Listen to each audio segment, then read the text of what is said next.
کہ آقا کی بارگاہ میں ایک شخص آیا. سمجھ رہے ہیں؟ صحابہ کرام راوی کہتے ہیں کہ اس شخص کو میں نے کبھی نہیں دیکھا تھا. دو چیزیں، اگر کوئی انسان سفر کر کے آئے نا، دور سے آئے، تو دو چیزیں ہیں، یا تو اس کے بالوں سے، کپڑوں سے آثار، سفر کے آثار ظاہر ہوتے تو معلوم چل جاتا کہ سامنے والا قریب کے نہیں دور سے ہے. اگر یہی علاقے میں رہتا ہو صحابہ کا تو ہم نے کبھی دیکھا نہیں شخص کو. وہ شخص آیا اور نبی کی بارگاہ میں نماز، کیفیت نماز میں بیٹھ گئے جس طرح نماز میں بیٹھتے ہیں. اور یہاں پر ایک طریقہ یہ بتایا کہ دین کسی سے، اپنے استاد سے علم حاصل کرو نا تو ادب کے تقاضے میں بیٹھو، ادب ہونی چاہیے. یہ بھی ہمیں حدیث جبرائیل فلم میں آتی ہے کہ جب کسی سے کوئی دین حاصل ہونا، دین کوئی اچھی چیزیں حاصل کرو، علم حاصل کرو، ادب کا تقاضا یہ ہے کہ ادب مؤدب ہو کر بیٹھو ان کے سامنے، تاکہ کسی قسم کی شان میں گستاخی نہ ہو. تو آ کر بکیفیت نماز میں آ کر بیٹھ گئے اور سوال کرنے لگے ایمان کیا ہے. تو آپ نے تشفی بخش جواب عنایت فرمائی کہ ایمان یہ ہے اللہ پر ایمان لانا، رسولوں پر ایمان لانا، اللہ کی کتابوں پر ایمان لانا، قیامت کے دنوں پر ایمان لانا. کئی چیزیں آپ نے بتائی جسے ارکان ایمان کے نام سے ہم جانتے ہیں. سمجھ رہے ہیں؟ پھر سائل سوال کرتا ہے. ایمان کے سوال کے بعد جب مکمل تشفی بخش جواب آپ نے عنایت کی تو اس نے کہا صدقتا، آپ نے صحیح فرمایا. پھر سائل نے کہا کہ اسلام کیا ہے؟ تو نبی نے کہا اسلام یہ ہے اللہ کی وحدانیت، رسول کی رسالت کو مان لینا، اقرار باللسان تصدیق بالقلب، زبان سے اقرار کرنا، دل سے تصدیق کر لینا. اس کے بعد نماز، روزہ، حج، زکوٰۃ. یہ کئی چیزیں 5 جسے ارکان اسلام کے نام سے ہم جانتے اور پہچانتے ہیں. ہمارے درمیان متعارف ہے ارکان اسلام کے نام سے یہ چیزیں. سائل جب یہ سائل نے تشفی بخش جواب سماعت کی تو اس نے کہا صدقتا. اس سوال کے جواب میں بھی سائل کہا صدقتا. تو پھر سائل سوال کہے کہ احسان کیا ہے؟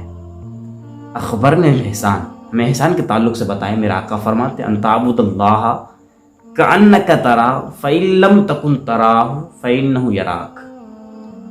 احسان یہ ہے کہ تم رب کی عبادت اس طرح کرو گویا تم اسے دیکھ رہے ہو.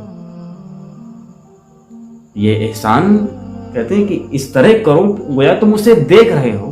اگر یہ کیفیت نہ ہو سکے تو اس دل میں یہ کیفیت بیٹھا لو کہ جس کی عبادت ہم کر رہے ہیں وہ رب ہمیں دیکھ رہا ہے، ہمارے ہر فعل سے باخبر ہے. وہ یہ سوال کیا. اس کے بعد کہ قیامت کب آئے گی؟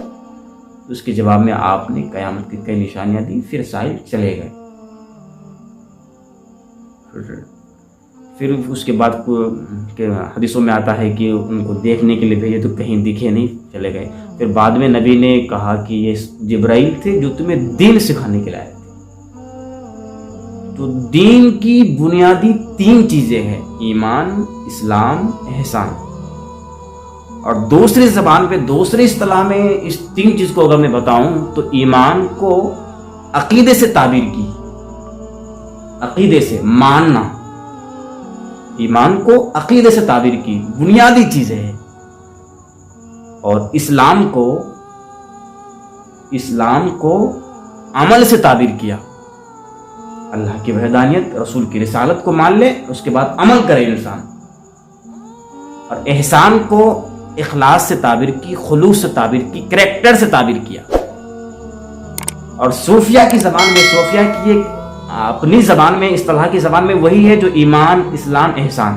لیکن ان کی اصطلاحی زبان میں، ان کی مادری زبان میں اگر میں کہوں تو ایمان کو صوفیہ اپنی مادری زبان میں کہتے ہیں ماننا اور منوانا. اگر مان لی رب کو تو منواؤ، اہل خانہ سے منواؤ، اہل و اقارب سے منواؤ، رشتہ دار سے منواؤ. ماننا، منوانا، اس کو ایمان کو ماننے منوانے سے تعبیر کی صوفیہ اپنی زبان میں. اور اسلام کو صوفیہ عمل سے تعبیر کیا، کرنا، کروانا. اگر جب مان لی تو ماننے سے کام نہیں چلے گا، کر اور کروا. اور احسان کو صوفیہ نے، صوفیہ کی مادری زبان میں احسان دیکھنے دکھانے کو کہتے ہیں، وہی ہے. اور من اگر تو کر لیا ہے اور جتنا مان لیا انسان، یقین کر لیا ہے، تو عمل اتنا اچھا ہوگا، اور عمل جتنا انسان کا اچھا ہوگا پھر اخلاق اتنے اچھے ہوں گے ان کے. یاد رکھیے. اور اقبال کی زبان میں کہوں کہ اقبال اس کو اپنی زبان میں کہتا ہے، ایمان کو اقبال کہتا ہے یقین محکم. یعنی ایمان اقبال کی زبان میں ایک کامل یقین کا نام ہے. کامل یقین ہو تو یہ ایمان ہے. اور اسلام اقبال کی زبان میں عمل پہ ہم، مان لی تو آپ عمل کرا، عمل میں کوئی کوتاہی نہ کر. اور اقبال کی زبان میں احسان محبت فاتح عالم، آپ عمل کر. یہ چیز ہے. یہ حدیث جبرائیل ہے جو میں نے اس کو 3 بنیادی کئی چیزیں بتائی اور شارٹ کر کے حدیث کو بیان کرنے کی کوشش کی.